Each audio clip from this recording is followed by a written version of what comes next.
আওয়ামী সরকারের ক্ষমতাকে কাজে লাগিয়ে আধিপত্য বিস্তার করেছিলেন চট্টগ্রাম বন্দর পতেঙ্গা আসনের সাবেক এমপি এম.এ. লতিফ। ক্ষমতার দাপটে হয়েছেন অঢেল সম্পদের মালিক। বন্দর, চেম্বার, ওয়াটার ট্রান্সপোর্ট সব জায়গায় বিস্তার করেছিলেন একাধিপত্য। অনেক লোক অ্যারেস্ট হয়েছে, জেল কেটেছে, তারপরেও এগুলো অন্তহীনভাবে চলে, জেলে গিয়েছে কোনো বিষয় না। ক্ষমতাসীন দলের এমপি হয়ে 2009 সাল থেকেই বেপরোয়া হয়ে ওঠেন লতিফ। নিজের লোকজনকে ভোটার বানিয়ে গড়ে তোলেন চেম্বার সিন্ডিকেট।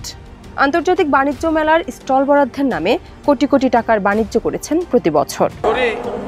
আমার এলাকার জনগণের খেদমত করে আমি যাচ্ছি।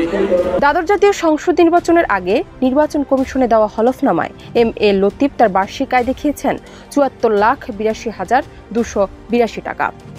অস্থাবর সম্পদ দেখিয়েছেন ৫,৭২,৪৭,৭০৬ টাকা।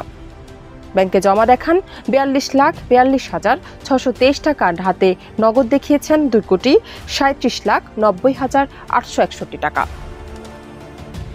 গেল ৫ আগস্ট আওয়ামী লীগ সরকার পতনের পরে তিনি আত্মগোপনে থাকলেও ক্ষুব্ধ জনতা তাকে বের করে এনে তুলে দেয় সেনাবাহিনীর হাতে। বর্তমানে তিনি কারাগারে। ডেস্ক রিপোর্ট, দেশ রূপান্তর।